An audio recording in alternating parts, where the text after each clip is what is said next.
Every year, rats ate $2 million. Not metaphorically, not as a figure of speech, actual rats, actual dollars. Gnawed through actual stacks of cash stuffed into warehouses, buried underground, packed inside walls, because there was simply too much money to move, too much money to count, and too much money to spend. Pablo Escobar once said that 10% of everything he earned was simply written off.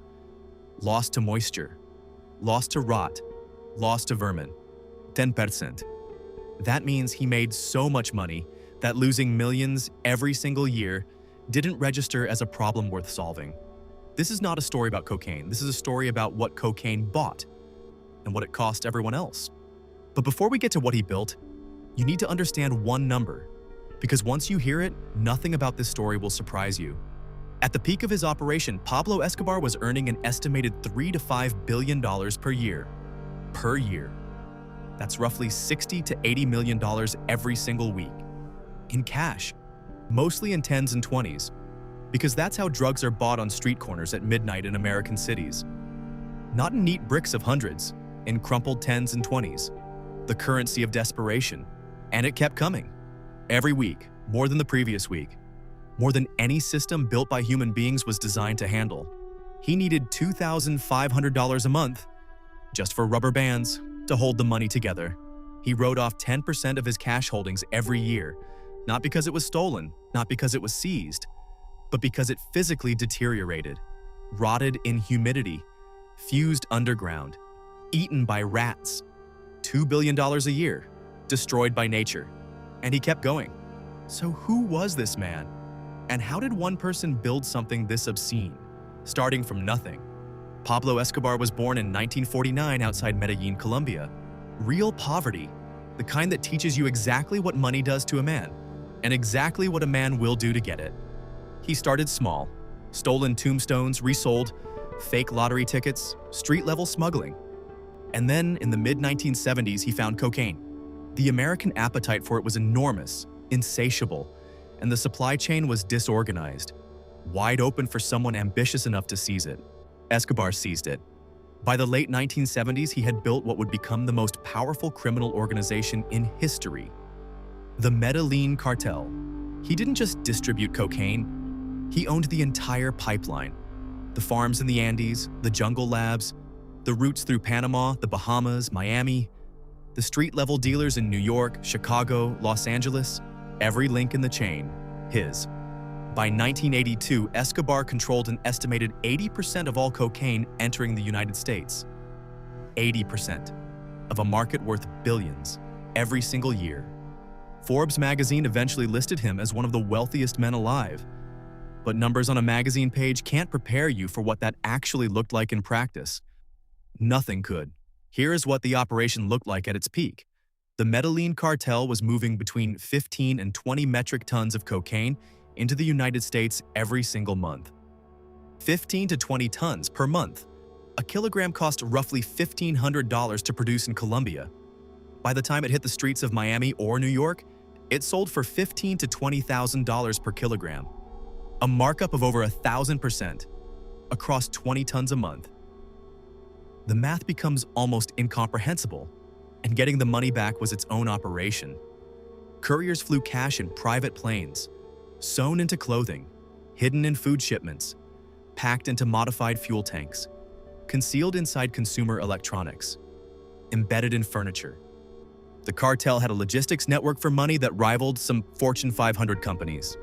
And even with all of that, even with planes and tunnels and bribes and couriers, they couldn't move it fast enough. The volume was simply beyond anything the system was built to handle, and that created a problem that sounds almost absurd until you understand what it actually meant for the people around him. Here is a problem most of us will never have. You have too much money. Not in a bank, because you can't put it in a bank. Not invested, because investments leave a paper trail. You have it physically, stacked, bundled, filling rooms. The warehouses weren't vaults, they were repurposed farms. Underground chambers dug into Colombian hillsides. Safe houses where the walls were literally lined with cash.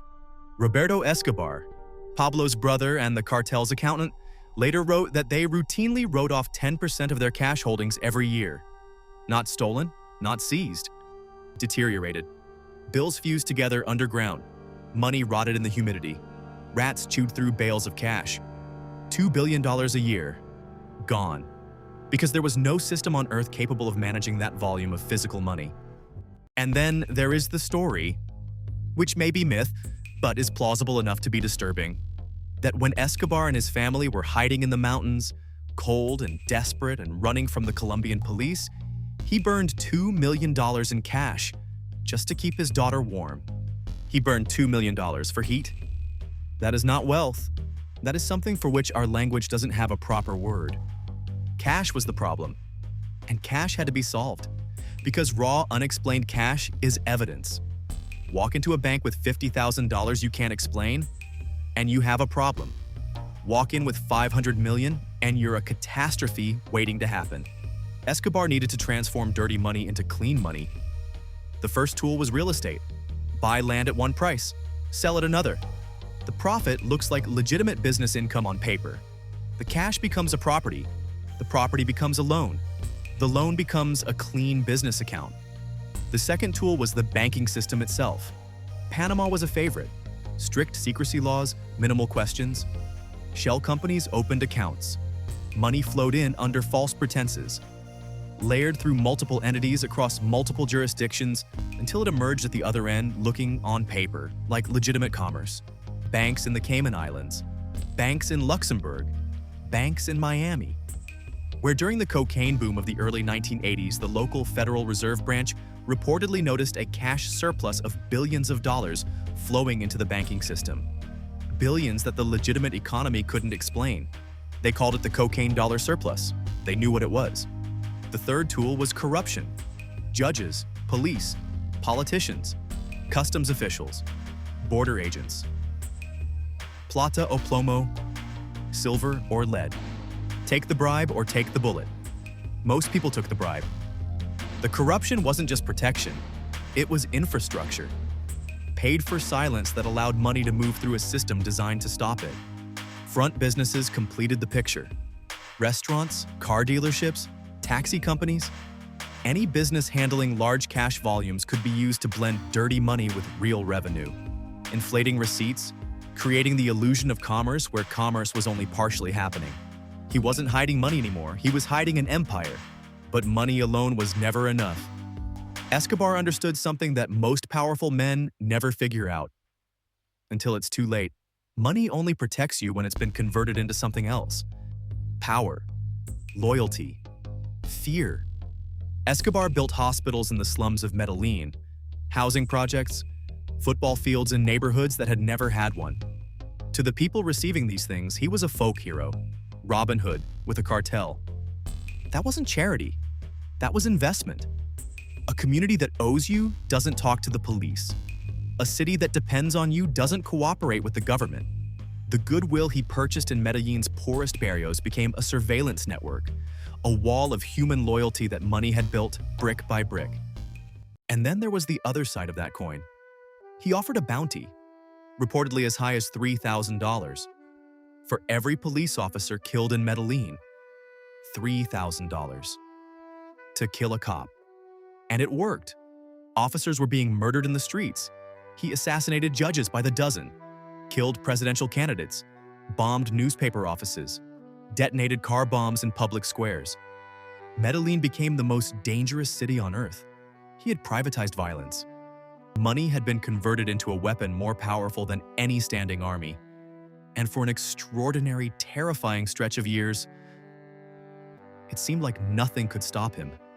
But power built on money, built on fear, has one fundamental flaw. Everyone can be bought, including the people who are supposed to be loyal to you. By the early 1990s, the walls were closing in.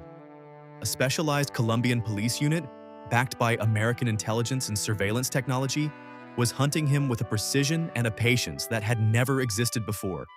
And Escobar was coming apart.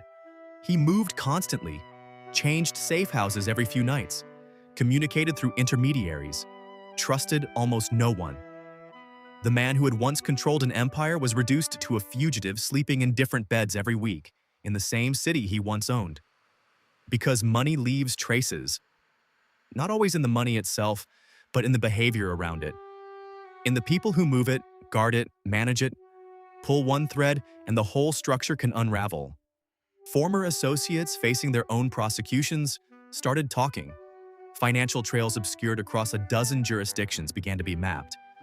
Informants gave up information that investigators had chased for years. On December 2, 1993, one day after his 44th birthday, Pablo Escobar was located in a middle-class neighborhood in Medellin, talking on a phone he believed was untraceable. He was shot and killed on a rooftop trying to flee. The most powerful criminal in history, brought down not by superior force, by a phone call. The money couldn't save him. In the end, it may have been what killed him. After his death, the search began for what remained. And what they found, or rather, what they didn't, was perhaps the most unsettling revelation of all. Properties were seized, bank accounts frozen, cash recovered in raids across Colombia and beyond. But the full scope of what Escobar had accumulated, laundered, buried, and hidden has never been fully mapped. His brother later suggested that the vast majority of cash hoards Escobar had physically buried across Colombia were never found, that the maps existed only in Pablo's head. And Pablo's head was on a rooftop in Medellin on December 2, 1993. To this day, properties across Colombia and Panama have been linked to cartel money. Investigations are occasionally reopened. Caches are occasionally found.